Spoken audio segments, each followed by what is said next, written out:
시편 75편입니다. 1절 감사하다 하는 표현을 두 번 반복함으로써 감사를 강조합니다. 감사하다라는 동사 주어는 우리지요. 75편은 언약 공동체 전체가 하나님께 감사드리는 것으로 시작되는 것입니다. 하반절에서 기이한 일들을 전파하다 하는 것의 주어는 구체적으로 등장하지 않고요. 전파하다 라는 동사가 3인칭 복수로 되어 있을 뿐입니다. 개역개정 성경에서 사람들이 라고 하는 번역은 의역이죠. 3인칭 복수 형태는 언약 공동체를 객관화해서 표현한 시적 기법일 것입니다. 75편은 하나님께 대한 감사를 강조하며 시작됩니다. 그 감사 이유가 상반절과 하반절에 서술되어 있는데 첫 번째는 주의 이름이 가까운 것이고 두 번째는 주의 기이한 일들 때문입니다.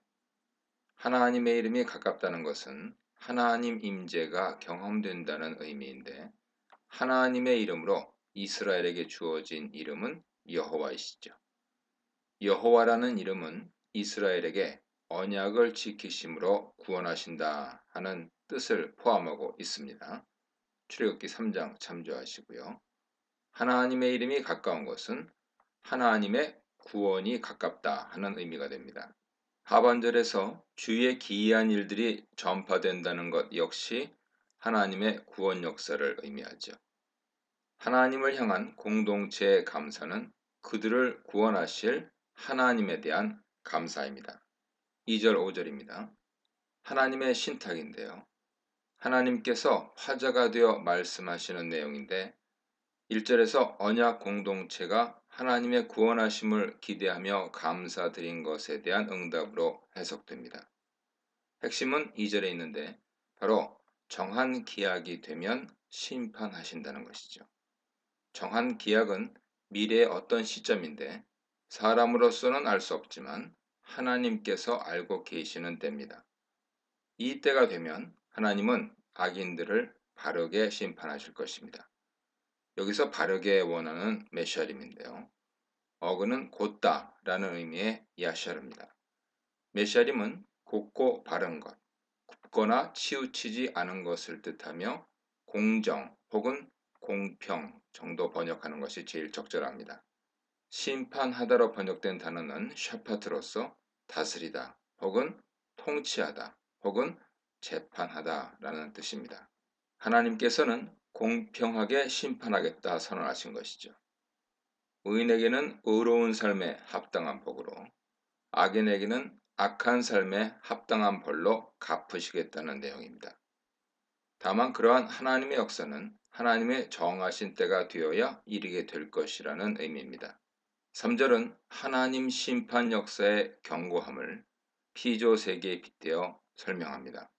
땅과 그 주민들이 다 떨며 녹는 순간이 있을지라도 하나님은 그 땅의 기초를 견고하게 붙드신다고 말함으로써 현재 악인들의 형통과 그들의 악한 행동들이 의인들의 마음을 괴롭게 하더라도 하나님께서 결국 하나님의 땅을 의로 견고하게 하실 것을 말씀하십니다.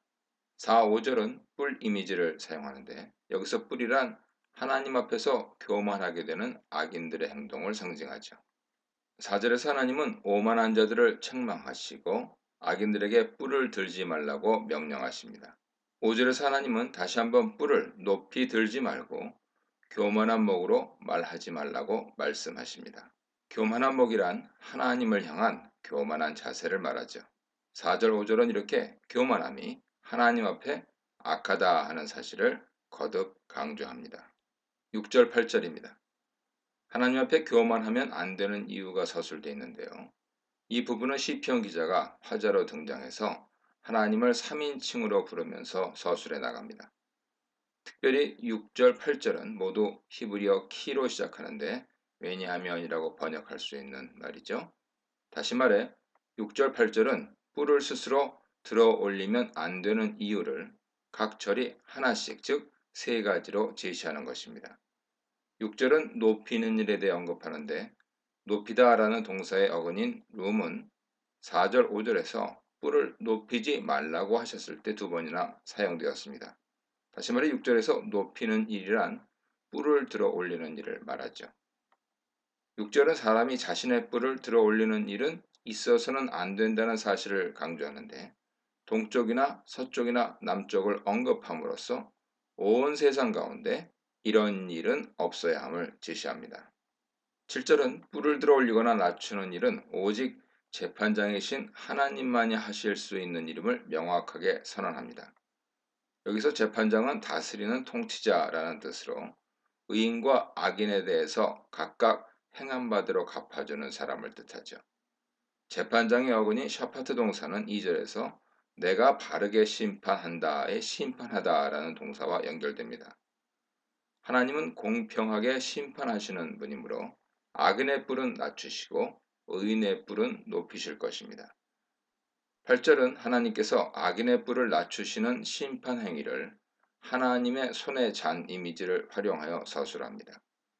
하나님의 손에 있는 잔에 포도주가 있는데 속에 섞은 것들이 있어서 하나님이 그 잔을 쏟아내시게 되고 땅의 모든 악인이 그 찌꺼기를 마시게 된다고 길게 서술합니다. 8절은 6절이나 7절에 비해 그 내용이 2배나 길죠. 심판은 상징으로 여호와의 손의 잔을 길게 서술한 것인데 하나님의 심판이 얼마나 엄중할 것인지 그리고 악인들을 향한 하나님의 진노하심이 얼마나 강한 것인지를 보여주는 문학적인 장치라고 볼 수 있습니다. 악인들은 그 손의 잔에 들어있는 술을 찌꺼기까지 다 마시게 되고야 말 것입니다. 9절입니다. 계속해서 시편 기자가 화자로서 말을 이어갑니다. 내용은 하나님을 찬양하는 방향으로 전환되죠. 하나님에 대해서 영원토록 계속해서 말하고 노래하겠다는 것입니다. 2절로 8절에서 하나님께서 악인을 심판하겠다고 말씀하시고 또 그러한 하나님의 역사를 묘사했기에 이제 악인을 심판하실 하나님으로 인하여 노래하고 찬양하겠다는 것입니다. 10절입니다. 75편 마지막 구절인데요. 2절, 4절에 이어서 다시 한번 하나님 신탁을 전달합니다. 즉 10절의 화자는 하나님이시죠. 그 내용의 중심 이미지는 뿔입니다. 뿔 이미지는 4절, 5절에서 이미 한 번 사용된 바 있는데 악인들에게 뿔을 들지 말라고 하셨습니다. 6절, 7절에서는 이 뿔을 높이거나 낮추는 것이 재판장이신 하나님께 달려있다고 했습니다. 정리하면 4절로 7절에서 악인의 뿔이 높아지지 못하게 한다는 표현은 나타났으나 의인의 뿔을 높이신다는 직접적인 표현은 없었고 7절에서 하나님이 높이시고 낮추신다는 정도까지 서술되었습니다. 이런 문맥 흐름 가운데 10절은 뿔 이미지를 더욱 확실하게 사용하죠. 상반절은 하나님께서 악인들의 뿔을 베이신다고 말합니다. 4절, 7절에서 낮춘다고 표현한 것보다 한 걸음 더 나아간 표현이죠. 10절 하반절은 하나님께서 의인의 뿔을 높이신다고 말합니다. 의인의 뿔을 높인다는 표현은 75편에서 10절에 처음 나타나죠. 4절, 7절의 뿔 이미지, 10절의 뿔 이미지는 명확한 흐름 가운데 사용된 것입니다. 악인을 낮추시는 이야기로 시작해서 10절에 와서 악인은 뿌리 뽑으시고 의인을 높이신다는 이야기로 마무리됩니다. 하나님은 정한 때가 되면 의인을 반드시 높여주실 것임을 결론적으로 선포하시면서 그러한 재판장 하나님을 함께 찬양하자고 독자들을 초대하고 있습니다. 이렇게 뿔 이미지가 많은 구절에 걸쳐서 진행되다가 마지막에 결론이 나는 것은 하나님의 심판이 이루어지는 것이 시간이 걸릴 수 있음을 상징한다고 볼 수 있습니다. 시의 흐름과 형태가 시의 내용을 반영하고 있는 것이죠. 하나님께서 언제 심판하실지 지금은 모르지만 마치 10절에서 확실한 대답이 결국 아주 명확한 형태로 등장하듯이 하나님의 때가 되면 그분의 심판과 다스림이 매우 명확하게 드러나 악인은 배임을 당하고 의인은 높임을 받게 될 것입니다. 이 문단에서는 불의한 권력을 심판하시는 하나님, 불의한 권력에 대한 경고, 불의한 권력을 심판하실 재판장에 대해 묵상해 보시기 바랍니다.